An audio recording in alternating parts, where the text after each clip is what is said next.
यो people, good morning, good evening, good afternoon. जो video देख रहा हूं सबके लिए, कैसे हैं सब लोग?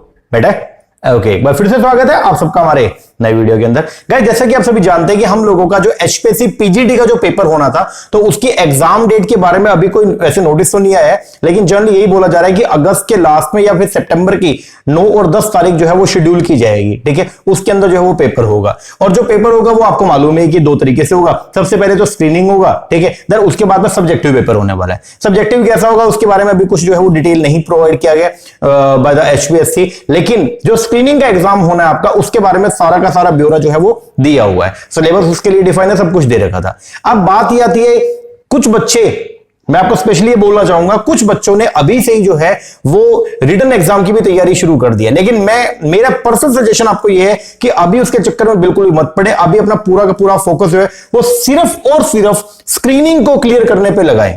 क्योंकि अगर मान लीजिए आप रिटर्न के चक्कर में रहेंगे और अगर आपका स्क्रीनिंग ही क्वालिफाई नहीं हो पाया, तो फिर कोई बेनिफिट नहीं है, बिल्कुल भी बेनिफिट नहीं है। क्यों? क्योंकि आप उस चीज की तैयारी करें जिसके लिए अभी हाल फिलहाल आप क्वालिफाई नहीं है।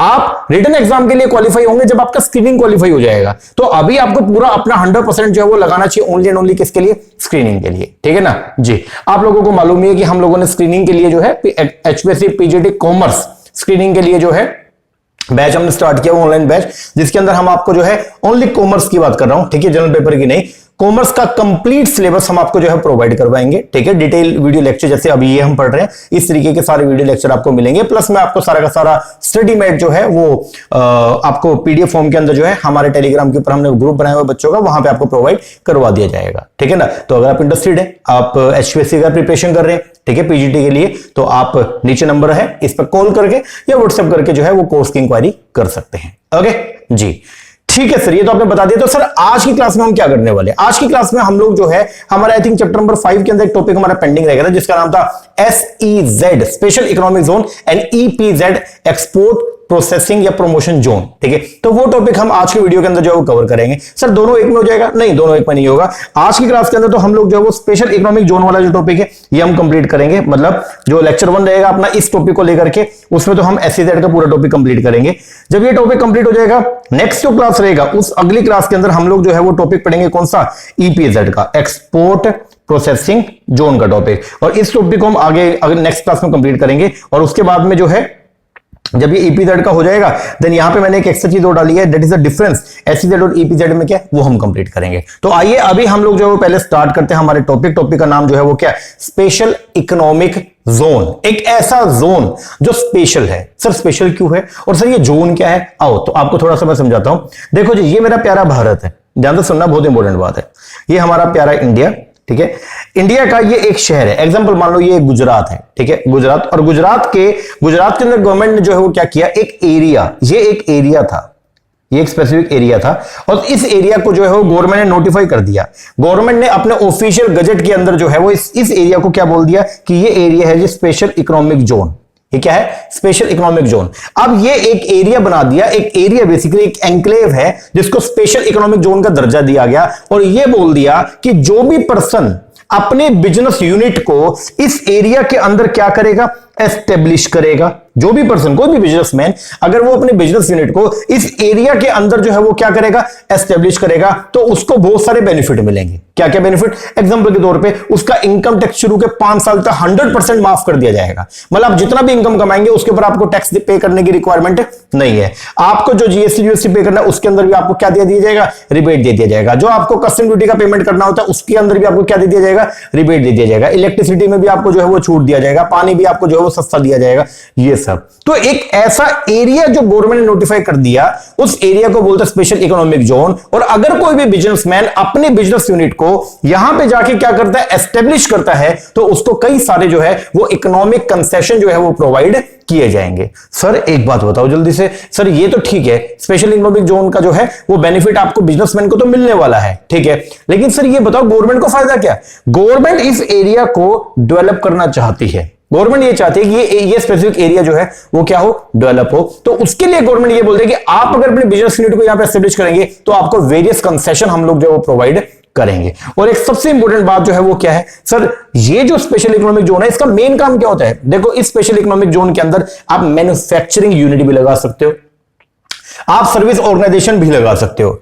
और जनरली अपने इंडिया में जितने भी स्पेशल इकोनॉमिक जोन है, या पूरे वर्ल्ड की बात कर लूं, वर्ल्ड में जो स्पेशल इकोनॉमिक जोन जो होते हैं, SEZ जिसको हम बोलते हैं, या EPZ हो गया, या EOU हो गया, ये सब का मेन काम जो है वो एक ही होता है कि अपने कंट्री से सामान को बना बना के क्या करना, एक्सपोर्ट करना। मतलब अगर आप अपनी कोई यूनिट, वैसे ये जनरल बात बता रहा हूं आपको मैं, अगर आपने अपनी कोई यूनिट स्पेशल इकोनॉमिक जोन में एस्टेब्लिश कर ली, तो उसके पीछे का मेन एम जो है वो क्या होता है, मतलब कोई भी बिजनेसमैन अगर स्पेशल इकोनॉमिक जोन में जाके अगर अपने यूनिट को एस्टेब्लिश करता है, तो उसका मेन एम एक ही होता है कि वो यहां पे जो है वो क्या करेगा, मैन्युफैक्चरिंग करेगा, और उस मैन्युफैक्चरिंग को जो है वो लेके जाएगा आगे कहां, यूएस में, इसको क्या करेगा, एक्सपोर्ट करेगा। तो जनरली अपने इंडिया में जितने भी स्पेशल इकोनॉमिक जोन या एक्सपोर्ट प्रोसेसिंग जोन जो बनाए जाते हैं, उनका मेन पर्पस एक ही होता है कि अपने इंडिया से एक्सपोर्ट्स को जो है वो क्या करना, बढ़ावा देना। तभी गवर्नमेंट बोलती है कि एक्सपोर्ट्स को हमने क्या करना है, इंक्रीज करना है। एक्सपोर्ट अगर अपने को क्या करना है, बढ़ाने हैं, तो उसके लिए क्या करना पड़ेगा, हमारे यहां के जो एक्सपोर्टर्स हैं, हमारे यहां के जो मैन्युफैक्चरर्स हैं, उनको वेरियस कंसेशन देना पड़ेगा, उनको वेरियस बेनिफिट देना पड़ेगा, ताकि वो चीपर सामान बनाए, सस्ता सामान बनाए। और वो सस्ता सामान, क्योंकि जितना सस्ता सामान होगा उतना वो ज्यादा बिकेगा। यस और नो? Yes sir. तो अगर वो सामान सस्ता बनेगा तो वो बाहर की कंट्री में बिकेगा भी ज्यादा, और जितना वो ज्यादा बिकेगा, जितने एक्सपोर्ट्स आपके ज्यादा होंगे, उतना यूएस से हमारे यहां पे फॉरेन करेंसी का इनफ्लो जो है वो भी क्या होगा, बढ़ेगा। इसीलिए इसी पर्पस के लिए गवर्नमेंट ने जो है वो क्या किया, अलग अलग स्पेशल इकोनॉमिक जोन जो है वो क्या करे, एस्टेब्लिश करे कंट्री के अंदर। और गवर्नमेंट मतलब एक एरिया को नोटिफाई कर दिया, वहां पे जाकर के आप एक जोन बना सकते हो, और उस जोन के अंदर अलग अलग बिजनेस यूनिट जो है वो एस्टेब्लिश हो सकते हैं। और जो भी business unit special economic zone area के अंदर एस्टेब्लिश होंगे, उनको वेरियस टैक्स कंसेशन जो है वो प्रोवाइड किया जाएगा। कई सारे मॉनेटरी बेनिफिट्स है, कई सारे फिस्कल बेनिफिट्स है, वो सब आपको प्रोवाइड किया जाएगा। और जनरली जो भी स्पेशल इकोनॉमिक जोन होते हैं, इनका मेन पर्पस क्या होता है, ये क्या करते हैं, तो जो भी स्पेशल इकोनॉमिक जोन होते हैं उनका मेन काम एक ही होता है, वो क्या, यहां से ये एक्सपोर्ट्स को जो है वो क्या करना चाहते हैं, बढ़ाना चाहते हैं। तो एक्सपोर्ट, अपनी कंट्री से एक्सपोर्ट्स को बढ़ाने के लिए हमारी गवर्नमेंट ऑफ इंडिया जो है, हमारी जो सेंट्रल गवर्नमेंट है, वो क्या करती है, वो देश के अंदर अलग अलग एरिया को नोटिफाई करती है और बोलती है कि ये स्पेशल इकोनॉमिक जोन है। अगर आप यहां पे जाके जो है वो अपने यूनिट को एस्टेब्लिश करेंगे, तो आपको वेरियस टैक्स बेनिफिट या कंसेशन प्रोवाइड किया जाएगा। ओके जी सर। तो ये बेसिक सिनेरियो होता है किसका, स्पेशल इकोनॉमिक जोन का। अब आओ हम लोग जो पढ़ना स्टार्ट करते हैं SEZ के बारे में। चलो जी, स्पेशल इकोनॉमिक जोन क्या है? स्पेशल इकोनॉमिक जोन एक टेरिटरी है। क्या है? एक टेरिटरी है, एक एरिया है। कहां पे? विद इन ए कंट्री, अपनी कंट्री के अंदर एक ऐसा area that is typically duty free, जो कैसे ड्यूटी फ्री है। ड्यूटी फ्री मतलब जिसके ऊपर कोई भी टैक्स नहीं लगेगा, उस एरिया के अंदर कोई भी टैक्स नहीं लगेगा। And is different business and commercial law, और उस एरिया के अलग ही कमर्शियल लॉ आपको देखने को मिलेंगे। नॉर्मल लोगों से जो है गवर्नमेंट, मान लीजिए कोई एक, जैसे मान लीजिए ये पेन के ऊपर 10% GST चार्ज करती है एग्जांपल, तो वहां पे जो है वो ओनली 2% रहेगा, और क्या पता रहे भी ना। समझ रहे हो? तो जो स्पेशल इकोनॉमिक जोन एरिया रहेगा, उस एरिया के जो है अपने खुद के जो है गवर्नमेंट उनके अलग से जो है वो क्या करती है, लॉज को एस्टेब्लिश करती है। तो क्या बोलते हैं, SEZ एक टेरिटरी है within a country that is typically duty free है, ठीक है, मतलब जहां पे फिस्कल कंसेशन आपको देखने को मिलेगा। And has different business and commercial law chiefly to encourage करने के लिए investment and create employment. SEZ are created also to better administer this area. Special economic zone को एस्टेब्लिश किया जाता है ताकि इन एरिया का बेटर एडमिनिस्ट्रेशन किया जाए, जहां से increase the ease of doing business, जहां पे आप इजिली जो है अपने बिजनेस यूनिट को एस्टेब्लिश भी कर पाए और इजिली अपने बिजनेस को रन कर पाए। स्पेशल इकोनॉमिक जोन या इसको SEZ बोलते हैं, एक स्पेशली मार्क टेरिटरी होती है, एक स्पेशल एरिया जो पहले से नोटिफाई कर दिया जाता है या एनक्लेव है within the national boundary of a country that is more liberal economic law, जहां पे जो इकोनॉमिक लॉज होते हैं, जहां पे जो कानून होता है, लाइक इनकम टैक्स हो गया, लाइक GST हो गया, लाइक सेल टैक्स हो गया, लाइक सर्विस टैक्स होता था पहले, तो ये सब जो है वो कैसे होंगे, लिबरल होंगे। इनके अंदर वेरियस आपको जो है वो कंसेशन, वेरियस कंसेशन आपको देखने को मिलेगा than the rest of the country. तो अगर मान लो ये एक एरिया है, इस एग्जांपल बोल रहा हूं मैं सीधा सा, ये पूरा इंडिया है, इस इंडिया के अंदर जो है हमारे प्यारे भारत के अंदर अगर मान लीजिए गवर्नमेंट ने जो है वो क्या कर दिया, ये एरिया को स्पेशल इकोनॉमिक जोन बोल दिया और ये अपना रेस्ट ऑफ द इंडिया हो गया। ये मान लीजिए क्या है, रेस्ट ऑफ इंडिया हो गया। तो अगर रेस्ट ऑफ इंडिया में ये पेन है और इसके ऊपर मान लीजिए जीएसटी 18% है, तो ऐसा हो सकता है कि इस एरिया में जो है इस पेन के ऊपर जीएसटी जो है वो 2% रहे और या फिर 0% हो। तो इसका मतलब क्या, इस एरिया के अंदर जो है वो गवर्नमेंट इस एरिया को क्या करना चाहती है, डेवलप करना चाहती है, और गवर्नमेंट यहां पे ऐसे यूनिट को एस्टेब्लिश करना चाहती है जो अपने कंट्री से सामान बना के क्या करेंगी, एक्सपोर्ट करेंगी, ताकि एक्सपोर्ट की अर्निंग जो है सेंट्रल गवर्नमेंट की वो क्या हो जाए, बढ़ जाए। तो उसके लिए गवर्नमेंट इनको जो है वो क्या करती है, वेरियस फिस्कल कंसेशन जो है वो प्रोवाइड करती है। तो अपने कंट्री में एक ऐसा एरिया हम स्पेशली नोटिफाई कर देंगे जिसको स्पेशल इकोनॉमिक जोन बोला जाएगा, और अगर आप उस एरिया में अपनी यूनिट को क्या करते हो, एस्टेब्लिश करते हो, तो आपको बहुत सारे बेनिफिट जो है प्रोवाइड किए जाएंगे। चलो आगे बढ़ते हैं। स्पेशल इकोनॉमिक जोन की डेफिनेशन क्या बोलती है, बोलता है स्पेशल इकोनॉमिक जोन और एसईजेड एक एनक्लेव है विद इन ए कंट्री, अपनी कंट्री के अंदर एक एरिया हमने बना दिया है, दैट इज टिपिकली, जो जनरली कैसा है, ड्यूटी फ्री है and has different business and commercial law chiefly to encourage investment and create employment. क्यों बनाया, अपने देश के अंदर उस एरिया में, उस स्पेसिफिक एरिया में इन्वेस्टमेंट और एम्प्लॉयमेंट को हम क्या करना चाहते हैं, बढ़ाना चाहते हैं। Apart from generating employment opportunity and promoting investment, SEZ are created also to better administer these area. और ये जो एरिया जनरली थोड़े से पिछड़े होते हैं, तो उन एरिया को बढ़िया तरीके से एडमिनिस्टर करने के लिए उस एरिया को स्पेशली नोटिफाई कर दिया जाएगा स्पेशल इकोनॉमिक जोन के तौर पे, और ताकि उस एरिया के अंदर अच्छी अच्छी बिजनेस यूनिट एस्टेब्लिश हो और उस एरिया का भी सुधार किया जा सके, thereby increase the ease of doing business. India की अगर बात करते हैं तो इंडिया के अंदर पहला एसईजेड, देखो स्पेशल इकोनॉमिक जोन का जो क्राइटेरिया वो तो बाद में आया, लेकिन एसईजेड से पहले ईपीजेड चलते थे, और इंडिया के अंदर सबसे पहला जो ईपीजेड था, एक्सपोर्ट प्रोसेसिंग जोन, वो कांडला गुजरात के अंदर जो है 1965 के अंदर जो है वो क्या किया गया, ओपन किया गया। तो फर्स्ट जो एशिया का पहला जो ईपीजेड था वो कहां पे, अपने इंडिया के अंदर गुजरात में जो है 1965 के अंदर क्या किया गया, एस्टेब्लिश किया गया। तो ये क्वेश्चन आपके एग्जाम के अंदर जो है वो बन सकता है कि पहला ईपीजेड या जो है मतलब पूरे एशिया के अंदर सबसे पहला जो एसईजेड या ईपीजेड कहां पे एस्टेब्लिश हुआ, तो आप बोल सकते हो 1965 के अंदर जो है वो गुजरात के अंदर एस्टेब्लिश किया गया।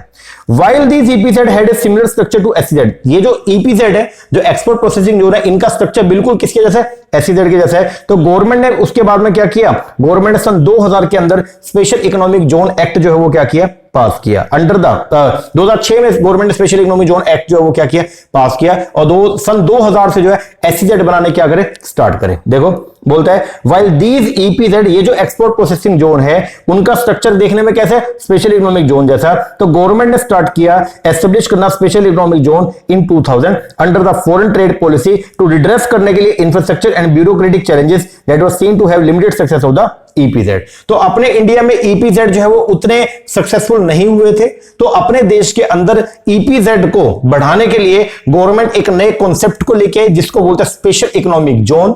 कब लेके आई, सन 2000 के अंदर। तो ईपीजेड का बोलबाला कम था, और ईपीजेड जैसा ही गवर्नमेंट कुछ करना चाहती थी, अपने लोगों को स्पेशल कंसेशन प्रोवाइड करना चाहती थी ताकि वहां से एक्सपोर्ट बढ़ सके, तो उसके लिए गवर्नमेंट बोली ये ईपीजेड से लोग बोर हो चुके हैं, एक काम करते हैं, एक नया जोन जो है, एक नया नाम इसको प्रोवाइड करते हैं।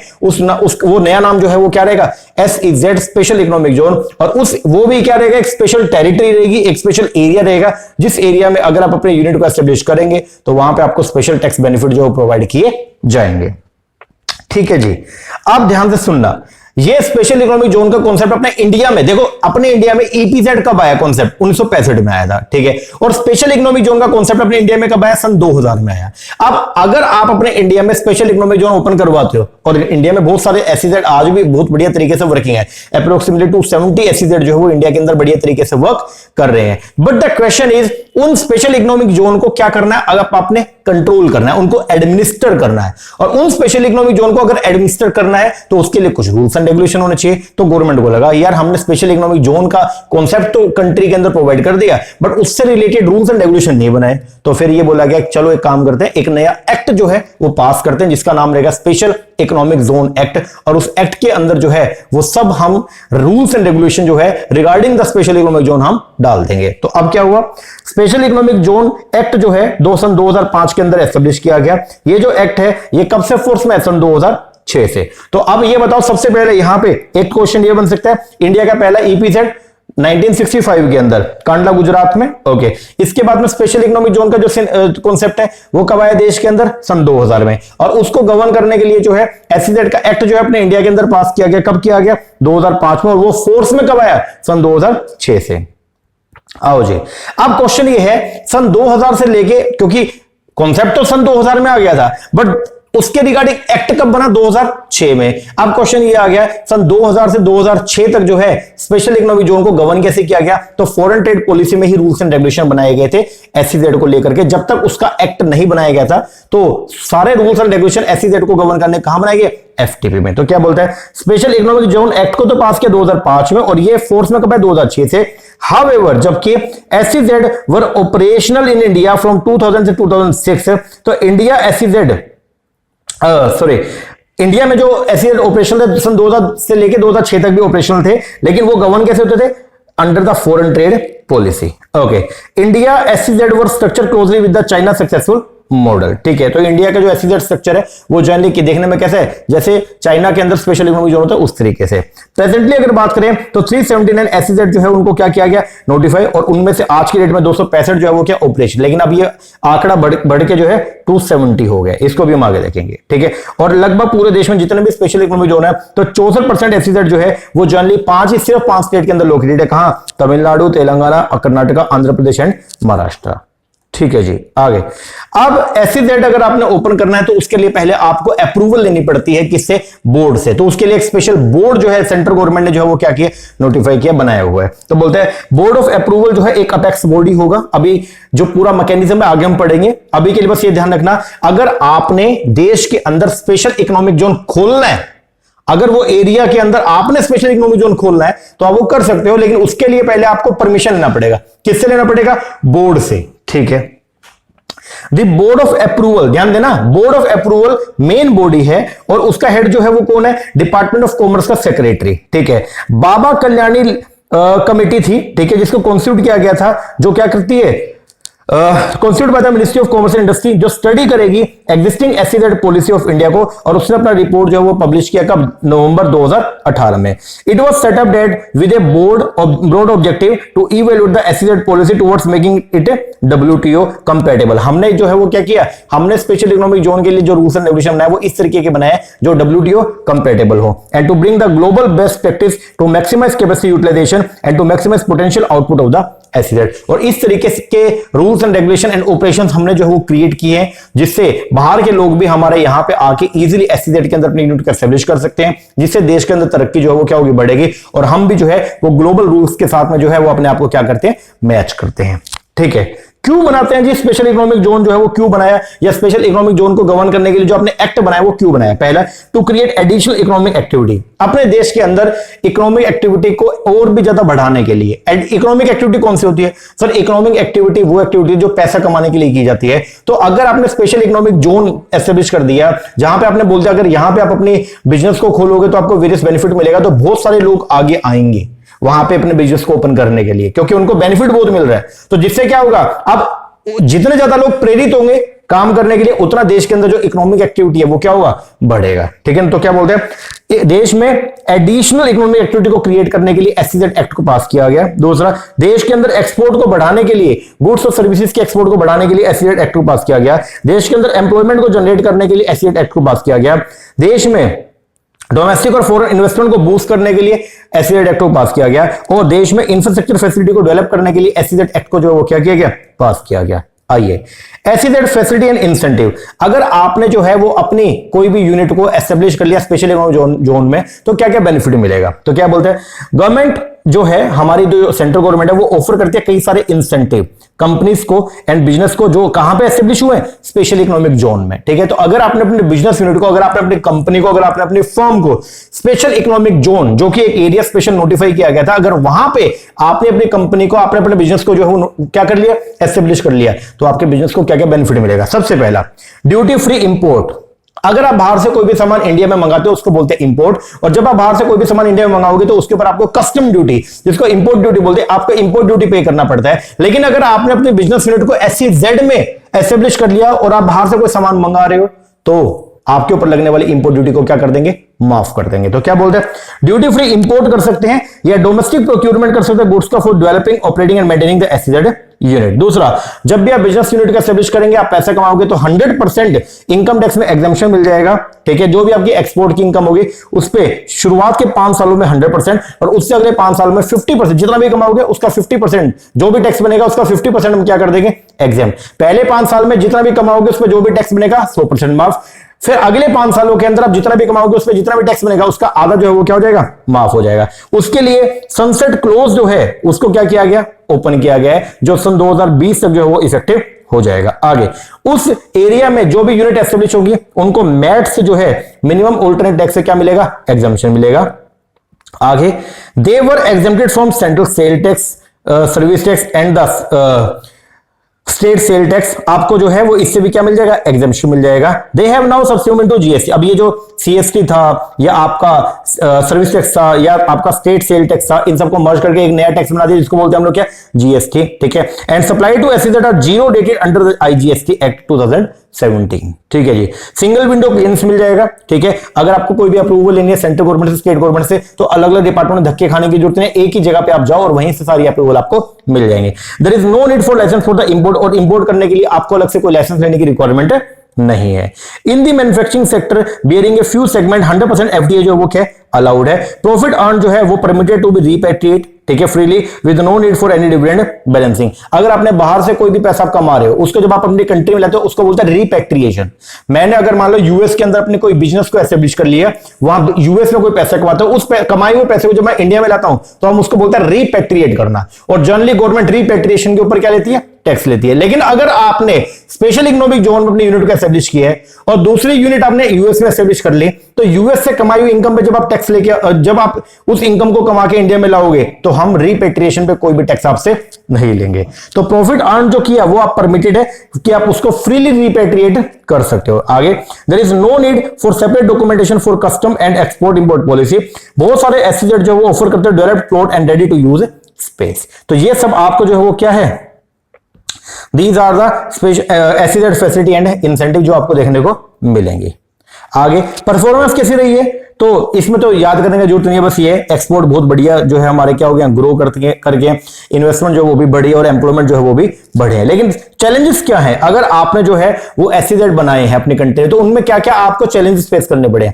चैलेंजेस ये है कि हमने जो एरिया अलग से उनको नोटिफाई करके दिया था वो अभी भी जो है वो क्या है, अनयूटिलाइज है। तो unutilise land in SEZ due to lack of demand for SEZ space and disruption caused by the pandemic. तो वहां पे जो एरिया हमने उनको दिया था वो एरिया अभी भी जो है वो क्या अनयूटिलाइज है। आगे existence of multiple model, India में एसईजेड तो है ही, उसके अलावा और भी कई सारी चीजें हैं, तो लोग उसके अंदर क्या होते हैं, कंफ्यूज हो जाते हैं। तो क्या बोलते हैं, there are multiple model of economic zone such as SEZ, coastal economic zone, Delhi Mumbai industrial corridor हो गया, national investment and manufacturing zone हो गया, फूड पार्क हो गया, टेक्सटाइल पार्क हो गया, which poses challenges in integrate the various model. तो ये हमारे सामने एक चैलेंज है कि हम सारे मॉडल को एक साथ इंटीग्रेट नहीं कर पाते हैं।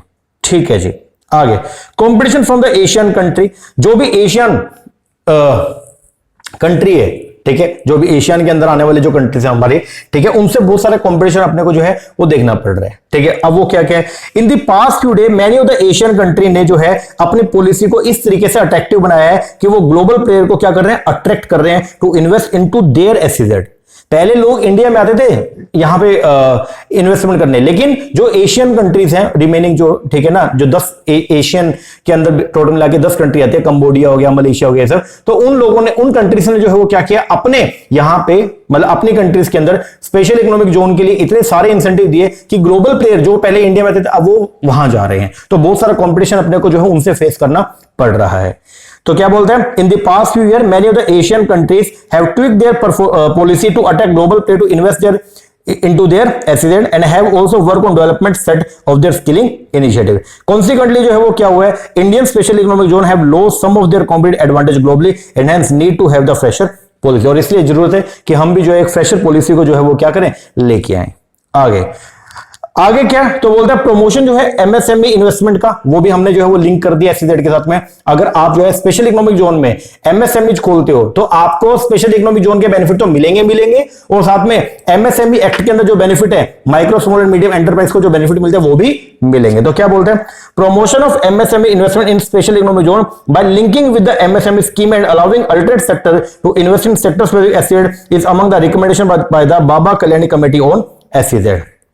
आगे it has also batted for additional enabler and procedural relaxation as well as granting SEZ infrastructure status to improve their access to finance and enable the long term borrowing. ठीक है, तो ये हमारे आगे मतलब अभी फिलहाल जो है वो क्या है, फिलहाल के लिए सबसे पहला तो ये एमएसएमई को जो है वो लिंक कर दिया गया किसके साथ में, एसईजेड के साथ में। तो अगर आप अपने स्पेशल इकोनॉमिक जोन को एसईजेड में ओपन करते हो तो एसईजेड के जो बेनिफिट्स हैं वो तो मिलेंगे और साथ में स्पेशल इकोनॉमिक जोन के जो बेनिफिट है वो भी मिलेंगे। ठीक है, दूसरा it is also batted for additional enabler and procedural relaxation as well as granting SEZ infrastructure status to improve the access to finance and enable the long term borrowing. और अब हमने एडिशनल बेनिफिट भी special economic zone वाली units को दिए हैं ताकि वो यूनिट्स जो वो इजीली फ्यूचर में जो है वो कहीं से भी पैसा इजीली रेज कर पाए।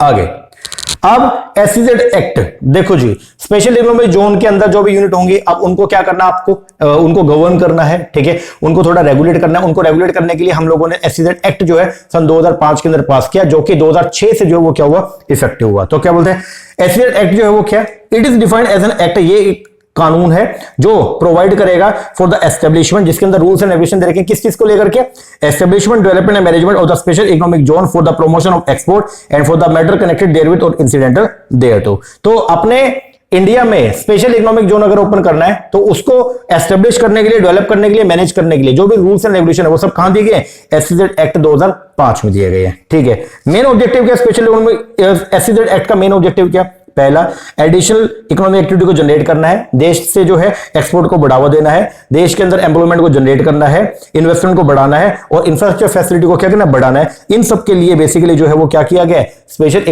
इन सब ऑब्जेक्टिव को पूरा करने के लिए स्पेशल इकोनॉमिक जोन एक्ट जो है वो पास किया गया। सर ये तो वही सब ऑब्जेक्टिव हैं जो अभी एसईजेड के ऑब्जेक्टिव बताए, बिल्कुल दोनों के ऑब्जेक्टिव जो है वो क्या सेम है, क्योंकि स्पेशल इकोनॉमिक जोन का ऑब्जेक्टिव यही है और इन ऑब्जेक्टिव को पूरा करने के लिए ही तो एक्ट बनाया गया। यस, तो इसका मतलब एक्ट के ऑब्जेक्टिव भी तो यही हो गए।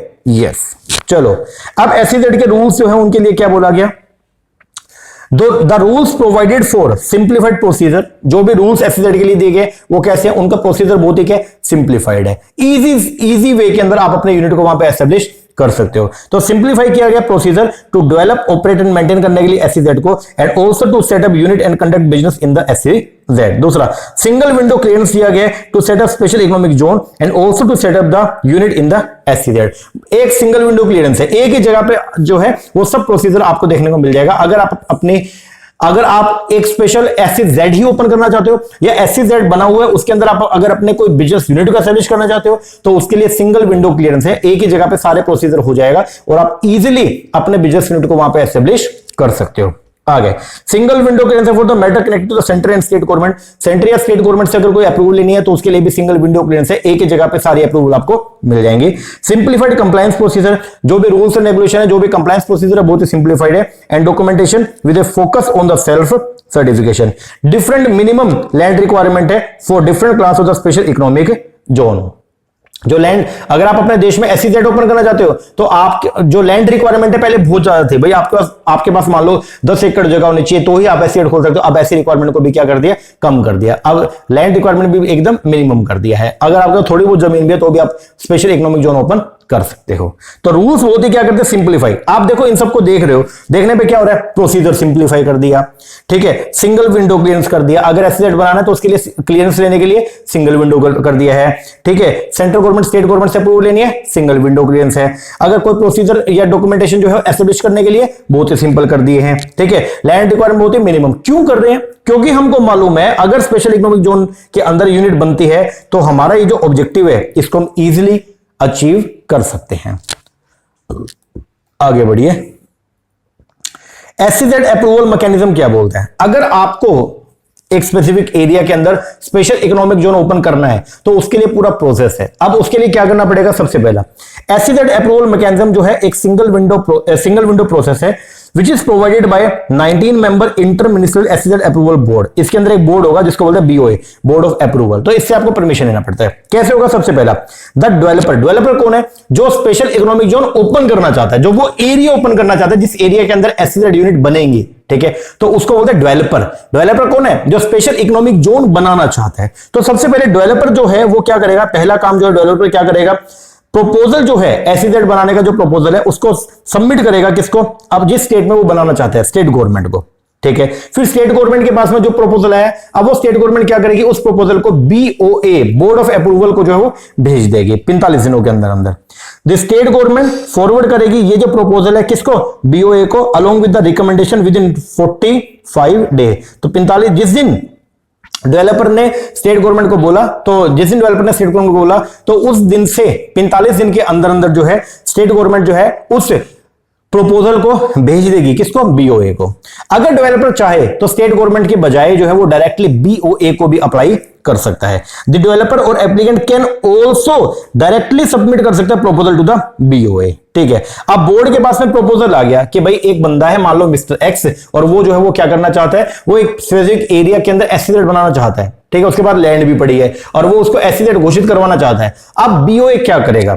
द बोर्ड जो कॉन्स्टिट्यूट किया किसने? सेंट्रल गवर्नमेंट ने, उसके अंदर 19 मेंबर है, वो डिसीजन लेंगे consider the merit of the proposal, और जो भी डिसीजन होगा वो सब कंसेंसस के बेस पर होगा, बोलो तो आपसी सहमति के बेस पर बनाएंगे। तो 19 लोग जो बैठेंगे वो आपसी सहमति करेंगे और सहमति के बेस पर जो है एक एरिया को स्पेशल इकोनॉमिक जोन बनाने का जो है वो मेमोरेंडम पास कर देंगे।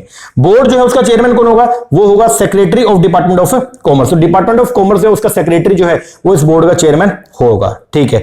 अदर मेंबर जो वो कहां से होंगे? जो अदर मेंबर होंगे वो अलग अलग फील्ड से होंगे, अलग अलग मिनिस्ट्री से होंगे। कुछ मेंबर सीबीईसी से होंगे, कुछ मेंबर सीबीडीटी के होंगे, कुछ इकोनॉमिक अफेयर के, डिपार्टमेंट इकोनॉमिक अफेयर के होंगे, etcetera. Once the BOA give the approval, अगर बोर्ड ऑफ अप्रूवल ने आपको अप्रूवल दे दिया एंड द सेंट्रल गवर्नमेंट ने अगर उस एरिया को एसईजेड नोटिफाई कर दिया, तो यूनिट जो भी होंगी, जो भी बिजनेस यूनिट होंगी, are allowed to be establish inside the SEZ. तो अब बिजनेस यूनिट जो है वो इजीली एसईजेड के अंदर एस्टेब्लिश हो सकती हैं, ठीक है जी। इंडिया के अंदर अगर बात करें 2023 में, तो आज की डेट में जो है 270, याद करके जाना, पहले 265 थे, अब 270 एसईजेड जो इंडिया के अंदर करंटली जो है वो क्या है? ऑपरेशन के अंदर है, ठीक है ना। और मेजोरिटी जो है वो का तमिलनाडु, तेलंगाना, कर्नाटक, आंध्र प्रदेश, महाराष्ट्र, ठीक है। और 2021 का डेटा जो आपको मिलेगा उसके अंदर जो है एसईजेड अप्रूव थे 425, नोटिफाई थे 378, जिनका अप्रूवल अभी चल रहा था वो था 33, और एसिड ऑपरेशन थे पहले 265, और आज की डेट में हो गए कितने? 270। तो 270 का डेटा आपको जो है याद करके जाना पड़ेगा। अगर एग्जाम में 270 नहीं है तो 265 करके आ जाना आराम से, ठीक है। अब कुछ इंपोर्टेंट फिगर हैं, तो ये है नंबर ऑफ पर्सन एम्प्लॉयड, ये भी बढ़ गए, ठीक है। सेंट्रल गवर्नमेंट के एसईजेड में, स्टेट गवर्नमेंट के एसईजेड में, ये सब जो है हो गए। तो ये अपने को ज्यादा पढ़ने का रिक्वायरमेंट नहीं है। एग्जांपल दे रखे हैं स्पेशल इकोनॉमिक जोन का इंडिया में, तो ये कौन कौन से? कांडला हो गया, कोची हो गया, मद्रास, विशाखापट्टनम, फाल्टा, ये सब अपने इंडिया के अंदर जो है एसईजेड एस्टेब्लिश हुए हैं। क्या क्या चैलेंजेस अपने को जो है वो फेस करने पड़ रहे हैं स्पेशल इकोनॉमिक जोन के अंदर? आओ, सबसे पहला, since SEZ offer a wide range of incentive. देखो स्पेशल इकोनॉमिक जोन के अंदर अगर आप अपने बिजनेस को एस्टैब्लिश करते हो तो आपको बहुत सारे इंसेंटिव मिलेंगे, बहुत सारे आपको टैक्स बेनिफिट मिलेंगे। तो वहां पे ये बिलीव किया गया that many existing domestic firm जो एसईजेड में यूनिट नहीं थी, अब वो लोग क्या कर रहे हैं? नॉर्मल एरिया से अपने बिजनेस को बंद करके और अपने यूनिट का एस्टैब्लिश करेगा एसईजेड में। जबकि हम तो ये चाहते थे कि एडिशनल इकोनॉमिक एक्टिविटी हो। एडिशनल इकोनॉमिक एक्टिविटी का मतलब ये कि एसईजेड के अलावा एरिया में जो बिजनेस यूनिट है एसईजेड में और बने। लेकिन अब लोग क्या कर रहे हैं? उनको पता है कि एसईजेड में अगर हम अपने यूनिट को एस्टैब्लिश करेंगे हमको बहुत सारे बेनिफिट मिलेंगे, तो वो लोग क्या कर रहे हैं? जो नॉर्मल जो एरिया है, ठीक है, वहां से अपने यूनिट को बंद करके और आ रहे हैं एसईजेड में। तो ये नुकसान की बात है या नहीं है? यस। तो पहला ये, सिंस हमको मालूम है कि स्पेशल इकोनॉमिक जोन जो है वो वाइड रेंज ऑफ इंसेंटिव जो है वो ऑफर करता है, wide range of tax benefit offer करता है उन यूनिट्स को, तो ये बिलीव किया जा रहा है दैट बहुत सारे एग्जिस्टिंग डोमेस्टिक फर्म जो है वो अपने बेस को शिफ्ट करेगा काम स्पेशल इकोनॉमिक जोन में, जिससे हमारा जो मेन मोटिव था कि हम एक्स्ट्रा इकोनॉमिक एक्टिविटी बढ़ाना चाहते हैं वो नहीं पूरा हो रहा है। चलो आगे। दूसरा, there is a fear that the promotion of the asset may be at the cost of fertile agriculture land. अब एक ये भी डर है क्या? अब एसेट जो बन रहा है वो कहां बन रहा है? जनरली एग्रीकल्चर लैंड के ऊपर ही बन रहा है। अब अगर आप वहां पे इंडस्ट्रीज को अगर अलाउ कर दोगे तो भैया हमारी जो एग्रीकल्चर जो फर्टाइल लैंड थी वो तो हमारी खराब हो जाएगी ना। यस, तो ये बोल रहे हैं कि एसईजेड डेवलप हो रहा है, अच्छी बात है, लेकिन किस कॉस्ट पे हो रहा है, हमारी फर्टाइल एग्रीकल्चर लैंड वो भी क्या हो रही है, वेस्ट हो रही है। तो क्या बोल रहे हैं, देयर इज अ फियर, एक डर है कि प्रमोशन जो है एसईजेड का may be at the cost of fertile agriculture land affecting the food security, loss of revenue to the exchequer and cause uneven growth with adverse effect. दूसरा, अब उस एरिया में अगर आप अपने बिजनेस का एस्टैब्लिश करोगे तो आपको पानी भी चाहिए, तो पानी भी जो है वो उनको दिया जा रहा है। तो क्या बोल रहे हैं, apart from food security water security जो है वो भी इफेक्टेड हो रही है, क्योंकि अब वाटर जो है वो डाइवर्ट हो रहा है उस एसईजेड के अंदर। आगे, एसईजेड ऑल्सो कॉज पोल्यूशन, अब स्पेशली जोन में जो भी यूनिट बनेंगी, जो भी फैक्ट्री आप लगाओगे तो उससे पोल्यूशन होगा, ठीक है। Specially with the release of untreated effluents there are been a huge destruction of the mangroves in Gujarat affecting fishery and the dairy sector. आगे, SEZ have to be promoted but not at the cost of agriculture sector of the country, it should also not to affect the environment affectly. तो ये हम उम्मीद करते हैं कि जो भी एसईजेड इंडिया के अंदर एस्टैब्लिश होंगे तो उससे एनवायरमेंट को कोई भी प्रभाव ना हो, ये अपने को ध्यान रखना चाहिए, ठीक है जी। लो जी, ये हो गया एसईजेड का। आप थोड़ा समरी एक बार देख लो। स्पेशल इकोनॉमिक जोन क्या था, जल्दी से बताओ। तो स्पेशल इकोनॉमिक जोन या एसईजेड एक स्पेशली मार्क टेरिटरी है, ये एक एनक्लेव है, एक एरिया है within the national boundary of the country that has some liberal economic law than the rest of the country. कितने एसईजेड आज की डेट में इंडिया के अंदर ऑपरेटिव हैं, तो 270, ठीक है। पहला एसईजेड कहां पे बना था, कांडला के अंदर, उसको ईपीजेड बोला जाता था क्योंकि एसईजेड का कॉन्सेप्ट सन 2000 के अंदर आया था, ठीक है। 1965 के अंदर ये बना था।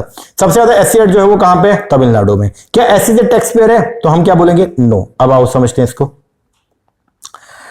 Special economic zone are treated as foreign territory tax purpose के लिए।